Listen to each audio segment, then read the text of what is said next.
우리가 살아가면서 모든 그리스도인들이 공통적으로 갖고 있는 하나의 열망이 있다면 그것은 어떻게 하면 우리가 하나님과 동행하는 삶을 살 수 있을 것인가라고 하는 그런 내용일 것입니다. 신앙생활을 오래 했든지 아니면 막 시작한 사람이라도 나의 일상의 삶을 통해서 매일매일 하나님을 만나고 또 그분과 동행하고 함께 그 길을 걸어갈 수 있으면 얼마나 좋을까 하는 그런 열망을 가지고 살아갑니다. 그래서 그런지 몰라도 우리는 그런 열정을 가지고 더 열심히 기도하고 더 열심히 교회 예배에 참석하고 또 더 많은 봉사와 사역을 합니다. 그런데 우리가 이렇게 교회 안에서 뜨겁게 하나님을 만나고 하나님을 예배하는 그런 삶을 살다가 막상 우리가 일상의 삶에 나아가서 하나님과 동행하는 삶을 살려고 하면 그게 잘 안 됩니다. 늘 느끼고 반복적으로 경험하는 것들인데 그 이유가 무엇 때문일까요? 물론 거기에는 여러 가지 요소가 있겠지만 최근에 우리의 삶의 그 현실을 보게 되면 우리가 너무 바빠요. 아침에 눈을 뜨면 사실 우리는 많은 고민을 하게 됩니다. 오늘 내가 해야 될 여러 가지 업무들, 또 만나야 될 사람들, 또 어제까지 풀어지지 않았던 여러 가지 그런 문제들을 생각하면서 머리가 복잡하고 머리가 무겁습니다. 그러면서 하나님과의 관계는 약간 좀 옆에 제쳐놓고 오늘 당장 내가 해야 될 일에 집중하면서 하루를 시작하고 또 지친 몸으로 돌아오게 되는 것이죠. 우리 그렇게 이야기합니다. 하나님, 정말 주님을 사모하는데 제가 좀 바쁘거든요. 조금만 기다려주세요. 여러분, 정말 바쁘기 때문에 우리가 하나님과의 그 관계가 소원해지는 것일까요? 바쁘기 때문에 일상의 삶 속에서 하나님은 약간 뒤로 계셔도 괜찮은 걸까요? 저는 2000년에 이제 미국에 유학을 오게 되었는데 미국에 유학을 와서 굉장히 바쁜 삶을 살았던 것 같습니다. 예전에 한번 제가 간증을 한 적이 있었는데 와서 풀타임 학생으로 공부하고 또 생활비를 벌고 그러면서 어떤 때는 2잡, 어떤 때는 3잡, 어떤 때는 4잡 이렇게 막 일을 굉장히 많이 해야 될 그런 시즌이 있었습니다. 그리고 집에 오면 막 태어난 둘째 갓난아이가 있고 또 이제 막 움직이기 시작하는 활동하는 첫째 아들이 있고 또 그때까지만 하더라도 아직 영어를 잘 하지 못하는 아내가 하루 종일 저를 기다리고 저만 바라보고 있는 겁니다. 집에 들어오면 여러 가지 부담감이 함께 밀려오는 거죠. 우리 가족에게 뭔가를 해줘야 되는데 물리적으로 할 수 없는 그런 부담감이 있고 또 하나는 당장 내일 모레 아파트 비용은 어떻게 내지? 다음 학기에 있는 등록금은 어떻게 내지? 하는 여러 가지 그런 일상의 그 무게가 삶을 짓누르는 것을 경험했습니다. 돈을 함부로 쓸 수 없는 상황이었고 또 여유라고 하는 것을 찾을 수 없는, 그래서 사실 미국에 와서 정말 몇 년 동안 한 번도 가족여행을 가본 적이 없었던 것 같아요. 여러분, 어떻게 보면 좀 비참하죠, 그죠? 그렇게 유학을 와서 삶을 살아가면서 아마 이 이야기가 저의 이야기는 아니고 여기 앉아 있는 이민을 경험했던 모든 사람들이 같이 공유할 수 있는 그런 부분일 것입니다. 그런데 여러분, 그렇게 피폐해지기 쉽고 어쩌면 불만이 많이 있을 수 있는 그런 삶인데 그때를 뒤돌아보면 저의 삶이 그런 환경 가운데 짓누르지 않았던 것을 고백합니다. 왜 그랬을까요? 한 가지 비밀이 있었는데 그 비밀은 저의 삶에 기도가 계속 있었기 때문입니다. 한때는 이제 밤에 일을 많이 했는데 밤에 일을 하고 새벽에 이제 5시 반 이때 일을 마치고 나면 되게 피곤하잖아요. 학교를 가야 되는데 교회를 달려갑니다. 교회 가서 새벽 예배를 드리고 기도를 합니다. 육신은 너무 피곤한데 근데 기도하면서 하나님과 나의 삶을 나누고 나의 삶을 고백하고 하나님, 저를 만나주세요. 저를 지켜주세요. 저와 함께 해주세요. 사실 여러분, 저의 삶이 그렇게 하나님께 초점이 맞춰질 수 있었던 이유는 나 혼자서는 이 삶을 살 수 없다고 하는 그런 간절함이 제 안에 있었기 때문에 그렇습니다. 만약 이 험한 삶을 나 혼자서 나의 힘으로 나의 능력으로 살아가야 된다고 한다면 아마 저는 금방 기브업하고 말았을 것 같아요. 기도할 때마다 눈물이 있었고 하나님과의 깊은 만남이 있었고 그분의 터치하심이 있었습니다. 그리고 그렇게 계속 제가 인생을 살아왔다면 지금 굉장히 제가 더 신령해졌을 것 같아요. 그런데 여러분, 사람에게 참 간사한 게 그렇게 8년 동안 학생으로 여러 가지 일을 하면서 살다가 이제 미국에서 풀타임 잡도 갖게 되고 영주권도 갖게 되고 또 교수도 되고 책도 쓰고 또 사람들이 저를 좀 알아주기 시작하고 여기저기 불려 다니기 시작하고 좀 바빠지기 시작하고 옛날에 텔레비전이나 아니면 책이나 이런 데서 보았던 사람들과 관계를 맺고 뭐 그러면서 제가 뭔가 좀 고상해진 그런 것 같은 느낌이 드는데 영적으로는 저의 삶이 점점 드라이해지고 또 기도할 때 그 예전에 하나님 앞에서 기도했던 그런 뜨거운 열정과 그런 만남이 잘 생기지 않는 것을 경험하게 됐어요. 아마 여러분이 이 이야기를 들으면서 저 이야기는 나의 이야기인데 이런 생각이 드는 분이 계실지 모르겠습니다. 내가 어렵고 힘들었을 때 하나님 앞에 나와서 기도했을 때 하나님이 나를 만나주시고 나에게 말씀해 주시고 그분의 뜻을 느꼈던 때가 있었는데 어느 시점 삶이 조금 안정이 되고 우리 삶이 루틴하게 돌아가기 시작하면서 기도하는 것들이 점점 소원해지고 그리고 하나님과의 관계가 좀 더 공식적인 오피셜한 그런 관계로 변해가는 것을 혹 경험하고 있지는 않습니까? 여러분, 사실 우리가 하나님 앞에서 기도에 대한 이야기를 하면서 기도가 왜 중요한가? 여러분, 그 이유는 기도라고 하는 것이 바로 우리의 영적 생명의 바로미터이기 때문에 그렇습니다. 저는 오늘 여러분에게 이렇게 이야기하고 싶어요. 기도란 무엇인가? 기도란 생명이다. 한번 따라하겠습니까? 기도란 생명이다. 여러분, 제가 좀 너무 과하게 이야기하는 건가요? 많은 사람들이 이야기할 때 기도에 대해서 비유하면서 기도는 영적인 뭐예요? 호흡이다 이렇게 이야기를 합니다. 영적인 호흡이다. 만약 우리가 그 문구를 받아들이고 믿는다고 한다면 우리가 기도하지 않는 그 순간, 기도가 멈추는 그 순간 우리의 호흡이 멈추는 거예요. 호흡이 멈추면 어떻게 됩니까? 사람은 죽습니다. 나의 삶이 교회에 와서 예배를 드리고 봉사를 하고 어떤 여러 가지 사역에 노출이 되어 있다고 해서 내가 살아가는 것이 아니라 실상 내가 살고 죽는 문제는 내가 정말 기도가 살아있고 기도를 통해서 하나님을 만나고 있고 하나님의 임재를 내가 경험하고 있는가, 나의 영혼이 호흡하고 있는가, 이것과 직결된다고 하는 것을 우리는 기억해야 한다고 하는 사실이에요. 사도 바울이 이렇게 이야기했습니다. 항상 기도하라. 쉬지 말고 기도하라. 여러분, 사도 바울이 그 이야기를 했을 때 사실 우리는 이 이야기가 사도 바울이기 때문에 할 수 있는 이야기라고 생각합니다. 어떻게 우리가 살면서 항상 기도할 수 있습니까?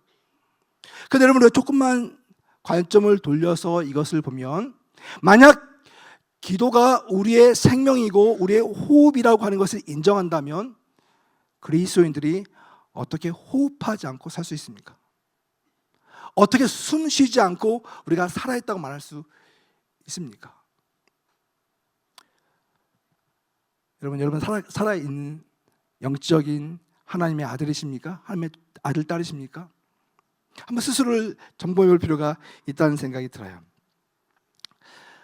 여러분, 오늘날 그리스도인들 가운데서 많은 사람들이 썬데이 크리스천이 됩니다.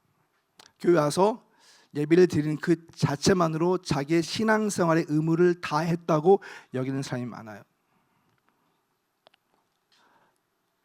그런 사람들이 모여있을 때 그 교회는 살아있는 교회가 아니라 어쩌면 죽어가는 교회일 수도 있습니다. 좀 위험한 이야기일 수도 있겠지만 죽음 직전에 놓여있는 성도들, 죽음 직전에 놓여있는 교회들이 많이 있는 것도 사실입니다. 그런데 여러분, 기도가 이렇게 중요하다고 하는 것을 알고 있으면서 근데 기도가 쉽지 않은 것도 사실이에요. 기도하고 싶은 마음은 있는데, 정말 기도를 통해서 하나님을 만나고 싶은 그런 열정은 있는데 기도가 쉽지가 않아요.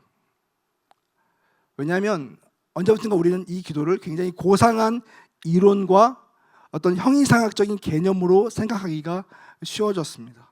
그런데 사실 성경에서 이야기하고 있는 기도라고 하는 것은 우리의 삶이에요. 실제이고 실천이고 경험이고 또 체험이라고 하는 것을 성경은 우리에게 가르쳐주고 있는 것을 보게 됩니다. 혹시 토마티스 개념이라고 하는 것을 여러분 들어본 적이 있습니까? 토마티스 효과. 이 이야기는 50년 전에 이비인후과 의사로 평생을 살았던 토마티스라고 하는 사람에 의해서 발견된 이론입니다. 이 사람이 많은 사람들의 그 환자를 돌보았는데 어느 날 한 번도 보지 못한 아주 특별한 환자를 만나게 되었습니다. 이 사람은 굉장히 유명한 오페라 가수였습니다. 근데 이 오페라 가수가 와서 고민을 이야기하는데 언제부턴가 노래를 부를 때 음이 맞지 않는 음역대가 생겼다고 하는 거예요. 그래서 많은 용하다고 하는 의사를 만나보게 되는데 그 의사들이 한결같이 하는 말이 뭐냐면 당신의 목소리가 문제가 있기 때문입니다. 이렇게 진단을 내렸다고 하는 거예요. 그런데 이 토마티스는 다른 진단을 내렸습니다. 이 사람의 음역대를 조사를 해본 거예요. 그랬더니 여러분 성악가들은 목소리가 굉장히 크잖아요. 울림도 굉장히 많고. 근데 이것을 조사해 보니까 이 사람의 그 음성에서 나오는 그 소리가 약 140데시벨이 되었다고 하는 거예요. 140데시벨이 어느 정도 크기냐면 항공모함에서 제트기가 이륙할 때 나는 소리보다 더 큰 것이 이 140데시벨입니다.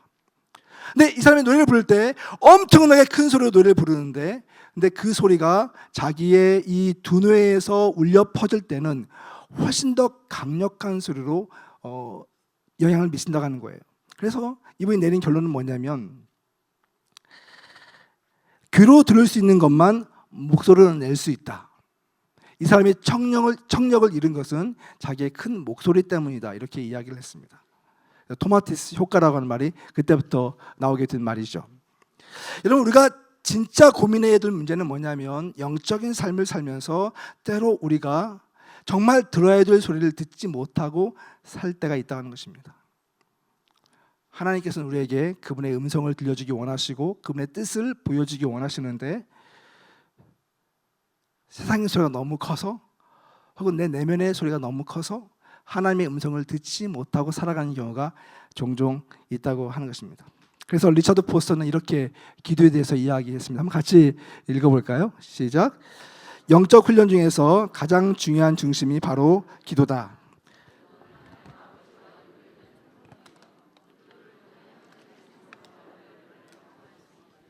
예, 여러분 맞습니다. 영적 훈련 중에서 가장 중요한 중심이 바로 기도다.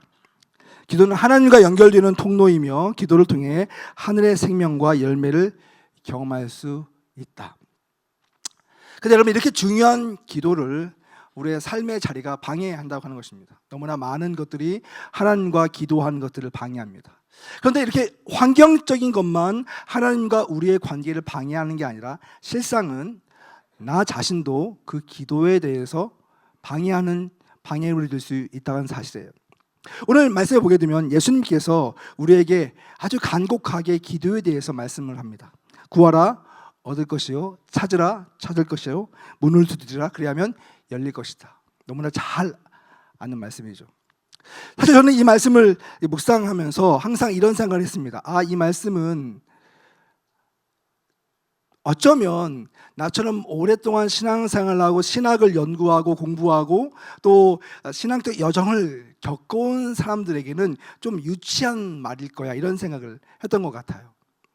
하나님은 응답을 안 하실 때도 있고 침묵하실 때도 있고 구하라 주실 것이요 찾으라 찾을 것이요 문을 두드리라 그러면 열릴 것이다. 아마 이 말씀은 신앙을 막 갖기 시작한 그런 사람들에게 더 어울리는 말일 거야 이런 생각을 했던 적이 있었던 것 같아요.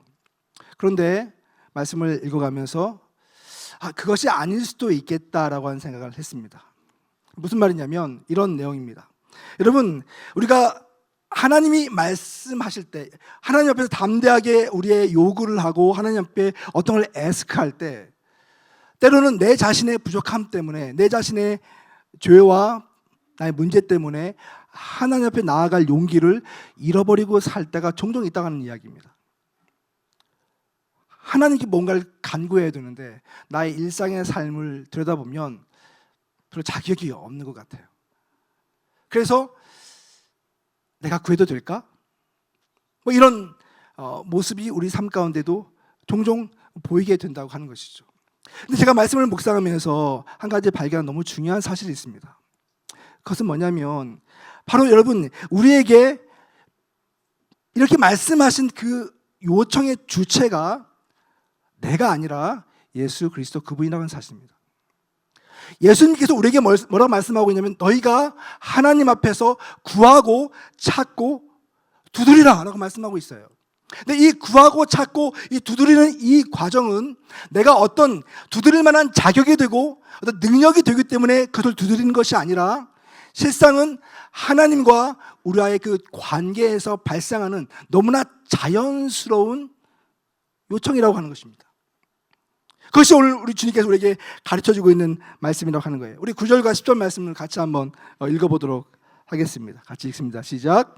너희 중에 누가 아들이 떡을 달라 하는데 돌을 주며 생선을 달라 하는데 뱀을 줄 사람이 있겠느냐. 여러분, 우리가 기도하는데 기도하는 그 대상이 바로 내 아버지께 구하는 것이다라고 하는 거예요. 9절과 10절 말씀 이어서 읽습니다. 시작. 너희 중에 너희가 악한 자라도 좋은 것으로 자식에게 줄 줄 알거든 하물며 하늘에 계신 너희 아버지께서 구하는 자에게 좋은 것으로 주시지 않겠느냐. 11절 말씀입니다. 여기 이 말씀을 보게 되면 하물며라고 하는 말이 나오죠. 한번 따라해 볼까요? 하물며. 예. 여러분, 악한 자들도 자식에게 좋은 것을 주려고 하는 것이 본성인데 하물며 선하고 좋으신 하나님께서 그가 지으시고 창조하신 그의 자녀들에게 좋은 것을 주시지 않겠느냐. 이것이 주님의 말씀이에요.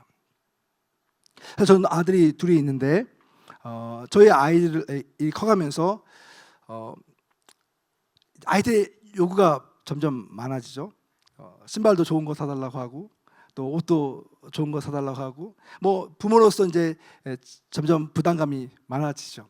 이제 아이가 이제 대학을 갈 때가 되었습니다. 이제 큰 아이는 대학생이고 둘째 아이는 11학년인데 대학을 보낼 때쯤 되니까 현실적인 그런 고민이 좀 생겼어요. 이 아이가 대학을 갈 때 만약에 사립대학을 가게 되면 등록금도 많이 내줘야 되고 또 생활비도 해줘야 되고 과연 나의 능력으로 그것이 가능할까? 이런 고민들이 생기죠. 근데 여러분, 그런 고민들이 아이에게 어떤 것을 서포트할 때 얼마나 큰 장애가 되겠습니까? 사실 여러분이 부모의 입장에서 자녀를 키울 때 우리 아이가 정말 공부를 열심히 해서 정말 좋은 대학을 간다고 한다면 여러분들이 그것 때문에 안 돼 라고 말할 수 있는 부모가 어디 있겠습니까? 사실 우리의 마음속에서 가장 중요한 본성은 우리 자녀들이 정말 잘 되는 데 있어서 나의 모든 것을 주고 싶은 것이 부모의 마음이에요. 어렸을 때 제가 이제 서울에 초등학교 때 이제 전학을 왔습니다. 함께 이제 지방에 살다가 이사를 오게 되었는데 그때 좀 저희 가정이 막 정착하고 그러면서 좀 경제적으로 어려운 시절이 있었습니다. 저희 어머니가 고생을 좀 많이 하셨는데 어머니 집에 잘 안 들어오시는 거예요. 며칠씩. 그래서 도대체 우리 어머니 뭐라고 사시나. 어린 나이에 어머니가 일하는 곳을 갔습니다. 저희 친척 집에 한 방을 얻어서 거기에서 이제 방석이나 쿠션이나 베개나 이런 걸 만들어 가지고 시장이나 아니면 백화점에 납품을 하시는 일을 하셨어요. 혼자서 일을 하시다 보니까 혼자 바느질도 하시고 뭐 이것저것 하면서 얼마나 일이 많으셨겠어요. 그러다 보니까 일이 밀리면 집에 들어오지 못하시는 거예요. 근데 제가 제일 싫었던 것 중 하나는 뭐냐면 어느 날 일손이 부족해서 아버지가 안 계시거나 그러면 가끔씩 저를 불러요. 그래서 저한테 양손에 베개 5개 또 방석 5개를 들고 어느 곳에 가서 배달을 하라고 하는 것입니다. 근데 여러분, 중학교 1학년, 2학년 꼬맹이가 자기만한 그 베개와 방석을 들고 버스 정류장까지 걸어가는 그게 얼마나 창피한지 아십니까? 혹시나 나를 아는 친구들이 오면 어떨까? 막 이런 그 생각 때문에 정말 초스피드로 쏜살같이 달려가서 버스 정류장에 있는 거예요. 근데 누군가가 야! 그러면 하늘이 무너져가는 그런 느낌이었죠. 그래서 저는 이런 직업을 빨리 그만뒀으면 좋겠다, 그런 생각을 가졌어요. 그리고 집에서 잘 들어오지 않잖아요. 그래서 어머니에게 어느 날 찾아가서 이렇게 얘기를 했어요. 엄마, 왜 이렇게 고생해? 다른 거 해. 근데 그때마다 저희 어머니가 저한테 한 말이 있었습니다. 괜찮아. 나는 괜찮아. 그러니까 너 열심히 공부해. 나는 괜찮아. 넌 열심히 공부해. 근데 사실 저는 그 말의 무게를 잘 몰랐던 것 같아요. 왜냐하면 그 얘기를 듣고 공부를 열심히 안 했기 때문에요. 빨리 이 상황에서 탈출했으면 좋겠다, 이런 마음이 제 마음에 있었던 것 같아요. 그런데 여러분, 이제 결혼을 하고 아이를 낳고 아이를 키워가면서 부모님의 마음을 우리가 좀 알게 되잖아요. 이런 마음이셨구나. 사실 아이를 키우면서 아이가 항상 옳은 것, 바른 것, 성공적인 삶만 사는 거 아니잖아요. 때로는 부모를 놀리기도 하고 사고를 치기도 하고 또 부모님에게 상처를 주기도 하고 아픔이 되기도 합니다. 근데 여러분, 그 아이가 아무리 문제가 있고 어떤 고민거리가 된다 할지라도 그 아이를 포기하는 부모는 아무도 없습니다. 그 아이가 잘 되기 위해서 오히려 내가 잘못한 것이 무엇이지? 내가 어떤 것을 잘못 가르쳤지? 나에게 부족한 것은 무엇이지? 이 자기 자신을 바라보는 것이 부모의 마음이에요. 여러분, 예수님께서 오늘 우리에게 말씀하신 것이 무엇입니까? 우리가 하나님 앞에 나가서 뭔가를 애스크할 때 하나님은 이미 우리의 존재를 통해서 우리의 기도를 들으실 준비가 되어 있고 우리를 사랑하실 때 완전히 사랑하시는 분이기 때문에 두려워하지 말라는 거예요. 하나님 그분을 신뢰할 때 온전히 신뢰하고 그 아버지와 우리의 관계가 회복되어서 그 아버지를 신뢰함으로 그분께 나아가라는 것을 우리 주님은 우리에게 요청하고 있다라고 하는 것입니다.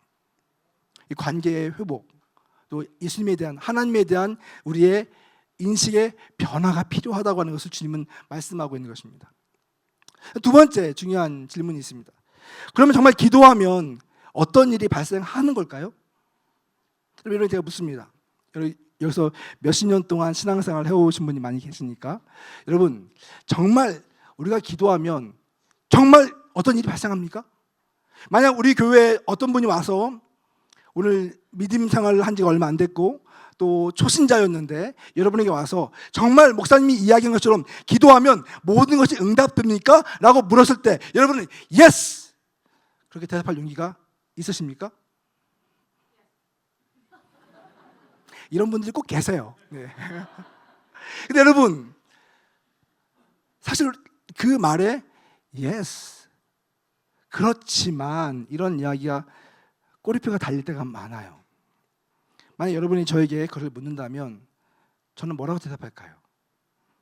yes, 기도는 응답됩니다. 반드시. 그것이 저의 고백이에요. 여러분, 모든 기도는 하나님께서 들으시고 반드시 응답하세요. 그렇지만 그 기도의 응답이 나의 방식이 아니라 누구의 방식으로요? 아버지 하나님의 방식으로 응답해 주신다고 하는 것입니다. 제가 오늘 설교를 하면서 사실 좀 제 이야기를 좀 하게 되었어요. 준비를 하다 보니까. 아까 제가 이야기한 것처럼 제가 이제 유학 생활을 하고 그리고 학교를 졸업하고 풀타임이 되고 생활이 좀 안정적이 되고 그리고 이제 바빠지기 시작하면서 저의 삶 가운데 영적인 그런 부분에 있어서 약간의 그런 충분치 못한 그런 간격이 생기기 시작을 했던 것 같아요. 그런데 거기에다가 이제 제가 새로운 일을 또 하게 되었어요. 더 많이 바빠졌겠죠. 근데 이렇게 막 바쁜 생활을 하면서 기도를 하지 않은 것은 아닙니다. 늘 기도했어요. 어떤 문제가 발생하면 하나님 이 문제를 해결해 주세요. 그리고 하나님 당신 살아계심을 보여주세요. 늘 그렇게 습관적으로 기도하고 의지하고 그랬던 것 같아요. 그러면서 저는 내가 해야 될 도리를 하고 있다고 생각했던 것 같아요. 그런데 점점점 더 많은 일들이 생겼습니다. 더 많이 바빠졌습니다.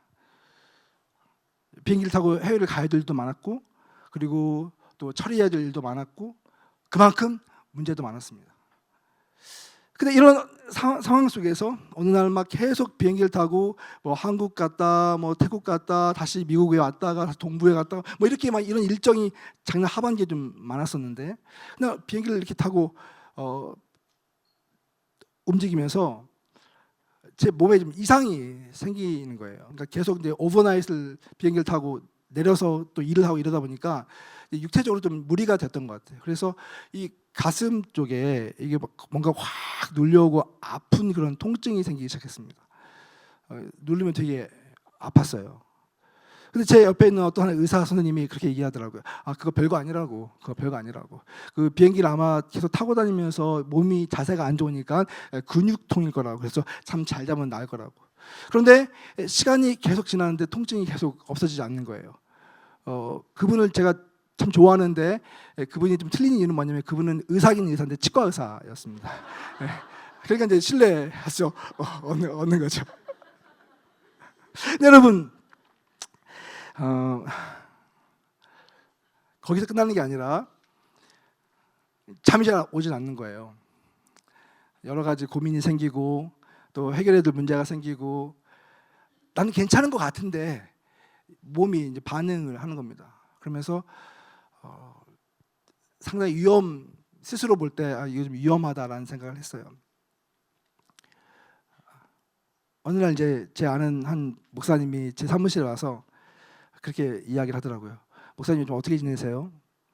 그래서 제가 소개했던 걸 다 끄집어내서 이야기를 했어요. 제가 사실 이런 상황 가운데 있어요. 너무 힘들고 너무 어렵고 그래서 어디로 도망가고 싶어요. 그랬더니 그 목사님이 저한테 하는 말이 이거였습니다. 목사님의 이야기를 들어보니까 제가 안심이 되네요. 무슨 안심이 되냐고 이렇게 힘든데. 근데 그분이 하신 말씀이 이거였어요. 이렇게 계속해서 바쁘게 지내고 여러 가지 일을 하고 살면서 목사님 언제 하나님께 기도해요? 하나님께서 목사님을 기도의 자리로 끌어내리는 이 모습을 보니까 자기 마음에 안심이 된대요. 그리고 가셨어요. 근데 그 말 자체가 저한테 위로가 되었습니다. 하나님 나에게 기도하라고 하시는 거구나. 기도는 계속하고 있었지만 다른 차원의 기도가 나에게 필요하구나라고 하는 것을 알게 되었어요. 그러면서 여러분, 제 일과를 한번 되새겨봤습니다. 일과가 이래요. 많은 사람이 그러겠지만 아침에 일어나서 아이를 학교에 드랍해주고 사무실에 가서 일을 하고 여러 가지 회의를 하고 그리고 밤에 한 7시나 8시쯤 돌아옵니다. 그러면 7시, 8시쯤 돼서 가족들과 함께 아주 오붓한 시간을 보내고 기도도 하고 예배도 드려야 되는데 그게 아니라 바쁘다는 핑계로 다시 책상에 앉아서 뭔가를 합니다. 그리고 책상에 앉아서 10시, 11시, 12시, 1시 피곤해 지쳐서 잠자리에 듭니다. 그러면 아침에 일어나면 또 다른 하루가 시작되죠. 그런데 또 하루가 시작되면서 또 아이들 라이드하기 위해서 아이들이 밥 먹을 때 샤워를 하고 옷을 입고 그리고 또 하루 일과를 시작합니다. 이것이 다람쥐가 쳇바퀴 돌듯이 계속 그런 삶을 사는 거예요. 제가 말씀드렸습니다. 기도하지 않은 것은 아니에요. 계속 기도해요. 기도하는 마음을 가지고 살았던 것이죠. 그런데 하나님께서 좀 더 나에게 심각한 기도를 요구하고 있다고 하는 것을 느끼게 됐어요. 어느 날 시계를 알람을 맞추고 새벽 5시 그리고 또 하나 새벽 5시 15분을 맞춰놓고 잠을 잤습니다. 그 전날도 아마 새벽 1시쯤 잠을 잤던 것 같아요. 그리고 알람이 울립니다. 근데 요즘은 참 좋은 게 이 핸드폰 성능이 좋아갖고 알람이 진짜 큽니다. 그래서 알람을 끄기 위해서 일어나서 알람을 끄고 고민하는 거죠. 15분 더 남았다. 그 10분 더 자고 두 번째 알람이 울렸을 때 일어났어요. 기도할까? 잘까? 난 너무 피곤한데 기도하자. 그래서 주섬주섬 잠바 하나 챙겨놓고 말에 와서 엎드려서 기도를 합니다. 되게 오랜만에 제가 예전에 깊이 기도할 때 늘 들었던 CD를 틀어놓고 기도를 했어요. 옛날 생각이 나더라고요. 내가 이 음악 듣고 진짜 기도 많이 했는데. 근데 기도를 하는데 한 5분, 10분 지나니까 여러분 용서하세요. 목사님에도 불구하고 기도하기 너무 힘든 거예요. 그리고 거기 엎드려서 잠을 잤습니다. 그 다음날 됐습니다. 또 5시 15분을 맞춰놓고 일어나서 또 기도를 했습니다. 이번엔 좀 낫더라고요. 10분, 15분, 20분. 그리고 이것이 매일매일 반복이 되었습니다. 10분의 기도가 20분이 되고 20분이 30분이 되고 30분이 40분이 되고 40분이 50분이 되고 50분이 1시간이 되고. 근데 그 기도하는 이 시간이 억지로 의지적으로 내가 해야만 하기 때문에 그것을 감당한 게 아니라 기도가 반복될수록 이 시간이 나를 살리고 있다고 하는 것을 알게 되었어요. 하나님께서 이 시간을 기뻐하시고 나를 만나기 원하시는구나라고 하는 것을 알게 되었어요. 그러면서 어떤 변화가 있었을까요? 기도를 하면서 하나님께 매달렸을 때 나의 삶에 엄청난 큰 변화가 발생하면 좋은데 사실 그런 일은 아직 발생하지 않았습니다. 그런데 한 가지 변한 게 있어요. 그것은 뭐냐면 과거에는 제가 기도할 때 항상 내가 문제 가운데 있는 것처럼 보이는 거예요. 내가 서 있으면 내 사방이 모든 문제가 있어서 그 문제 때문에 밖이 보이지 않아. 너무 답답하고 너무 힘들고. 근데 어느 날 기도를 하는데 제가 그 문제 가운데 둘러싸여 있는 것이 아니라 그 문제 위에 이렇게 들려지는 느낌이 드는 거예요. 그러면서 저 하늘에서 나의 삶을 바라보고 있는 듯한 그런 느낌이요. 인생을 바라보는 관점이 달라지는 거죠. 나의 육신의 눈으로, 이성의 눈으로 나의 문제를 바라보는 것이 아니라 하나님의 마음과 하나님의 눈을 가지고 나의 삶을 보고 주변 환경을 보기 시작하니까 문제가 문제로 보여지지 않는 변화가 생기는 거예요. 여러분, 하나님은 어떤 분이시냐면 우리의 삶 속에 들어오셔서 당신의 생각과 당신의 안목을 가지고 우리의 인생을 바라보고 그분이 계획하신 삶을 살아내기를 주님께서 원하세요. 근데 우리는 항상 내 문제와 나의 소리와 나의 어떤 의견과 나의 어떤 경험을 의지하면서 살아가고 있기 때문에 하나님이 하시는 그 말씀을 듣지 못하고 하늘에서 나의 인생을 바라보는 것이 아니라 이 땅에서 나의 문제를 바라보면서 그 안에서 스트럭을 해요. 그러면서 하나님 어디 계십니까? 하나님 언제 응답하실 것입니까? 하나님 왜 이렇게 무능하십니까?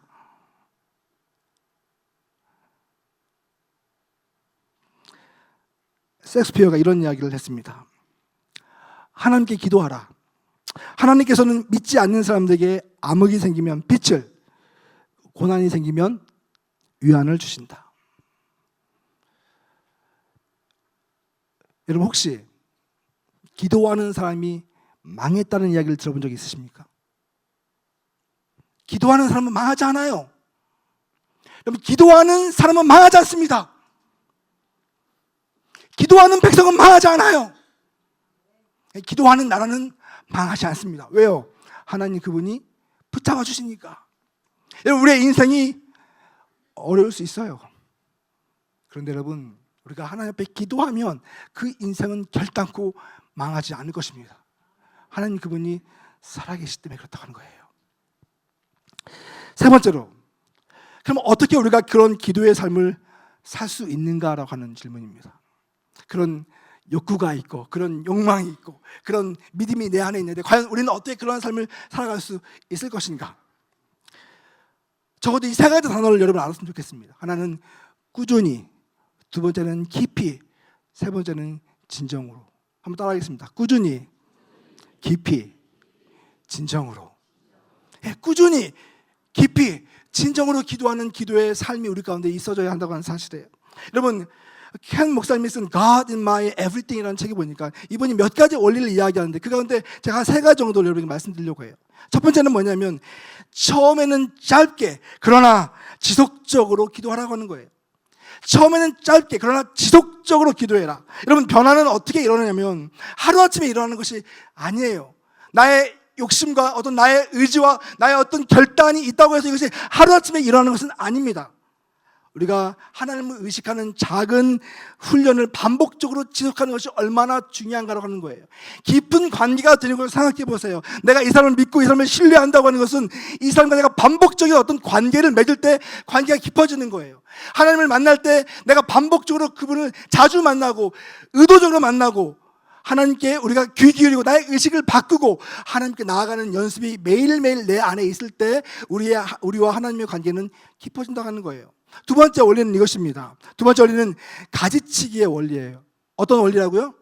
가지치기의 원리. 여러분, 영적 생활 수치를 만들 때 핵심은 우리의 삶에 어떤 것을 더하는 것이 아닙니다. 여러분, 오해하지 마세요. 우리가 기도하는 삶을 살자고 이야기할 때 내가 하고 있는 하나에서부터 10가지 이 많은 것 가운데 기도를 또 더해야 되는 것인가? 이 이야기를 하는 게 아니에요. 우리가 기도하기 위해서 나의 삶에 불필요한 것들을 가지치기 하는 노력이 필요하다고 하는 거예요. 하나님을 만나야 되는데 하나님을 만나지 못하게 하는 요소들이 우리 삶 가운데 많이 있잖아요. 우리의 잘못된 습관이 있잖아요. 잘못된 어떤 죄악이 있잖아요. 그런 잘못된 삶의 패턴들을 과감하게 잘라내는 그런 가지치기가 없이는 하나님과 우리의 관계가 깊어질 수 없다는 사실이에요. 저는 여러분이 오늘 한 가지 숙제를 드립니다. 그 숙제는 뭐냐면 여러분들 오늘 집에 가셔서 책상에 앉아서 혹은 식탁에 앉아서 종이를 꺼내놓으세요. 그리고 내가 하나님을 만나는데 방해가 되는 나의 삶의 잘못된 습관이 무엇인가 그것을 한번 기록해 보세요. 그리고 결단하세요. 적어도 나의 삶 가운데에서 이런 것들은 제거하거나 아니면 줄이겠습니다 라고 하는 그 결단이 없다면 여러분이 결코 하나님과 깊은 관계를 맺을 수 없다고 하는 것입니다. 마지막으로 또 하나의 그 원리는 이것입니다. 공동체적 기도를 회복하라고 하는 것입니다. 어떤 기도요? 공동체적 기도. 여러분, 초기 성도들의 삶을 보게 되면 초기 성도들은 혼자서 하나님과 깊은 교제를 나누기도 했지만 공동체적인 기도와 또한 그런 공동체적 삶이 얼마나 강조되는지 모릅니다. 우리가 흔히 하는 이야기가 있잖아요. 사람이 습관을 바꾸는 게 너무너무 어렵다. 어떤 분이 조사를 해봤더니 심장병에 걸려서 수술을 한 사람들을 2년 후에 조사를 해봤대요. 그랬더니 그 죽음의 위협을 처했던 그 사람들이 심장병 수술을 받고 난 다음에 자기 생활 습관을 바꾼 사람이 10명 중에서 단 1명밖에 되지 않더래요. 그렇게 습관을 바꾸는 게 어려워요. 근데 여러분, 그 다음에 놀라운 결과가 있어요. 공동체 안에서 서로를 지지해주고 서로를 격려하는 사람들이 있을 때 생활 습관을 바꾼 사람이 10명 중에서 8명이래요. 그만큼 공동체는 중요합니다. 우리가 함께 기도할 때 혼자서 기도하는 것도 중요하지만 여러분 함께 모여서 기도하는 노력을 기울이시기 바랍니다. 우리가 왜 함께 모여서 예배합니까? 우리가 함께 예배할 때 함께 있을 때 주시는 성령님의 강력한 파워가 있어요. 우리가 함께 찬양할 때 혼자서 느끼지 못하는 강력한 파워가 우리 가운데 있어요. 우리가 함께 주님의 이름을 부를 때 여기서 하나님의 그 놀라운 능력을 경험하는 그 거룩하신 역사하심이 우리 가운데 있는 거예요. 그렇기 때문에 여러분 기도할 때 여러분 그 열심히 하는 그 기도를 여러분 혼자 하지 말고 여러분의 MC에서 또 예배당에 와서 또 여러분 함께 믿음의 동료들과 함께 하나님을 찾고 부르짖는 그 기도를 하게 될 때 여러분 그 기도는 나의 삶에서 그치는 것이 아니라 다른 사람에게 전달되고 불을 붙이는 결과를 맺게 된다고 하는 사실입니다. 말씀을 맺습니다. 여러분 오늘 말씀의 제목이 뭔지 혹시 아십니까? 기도로 살라. 여기는 2가지 의미가 있습니다. 제발 그리스도인으로서 기도합시다. 이 이야기가 첫 번째 메시지예요. 기도하면서 삽시다. 그런데 정말 2번째 제가 하고 싶은 메시지는 우리가 기도하면 우리가 삽니다. 기도할 때 살 수 있어요. 혹 여러분의 삶 가운데서 지금 지쳐있고 힘들어하고 너무 문제가 커 보이고 답답하고 힘들어하는 사람이 있습니까? 그러면 한 가지 솔루션이 여기 있어요. 다시 기도의 자리로 나가십시오. 그리고 하나님께 부르짖으세요. 그분의 이름을 찾으세요. 예수님 말씀하신 것처럼 주님 옆에 구하고 찾고 두드릴 때 예수님께서 우리의 삶에 오셔서 우리를 만나주시고 하나님의 눈으로 우리의 문제를 볼 수 있는 그런 영적인 시야를 열어줄 것입니다. 함께 그런 저와 여러분 되기를 주의 이름으로 축원합니다.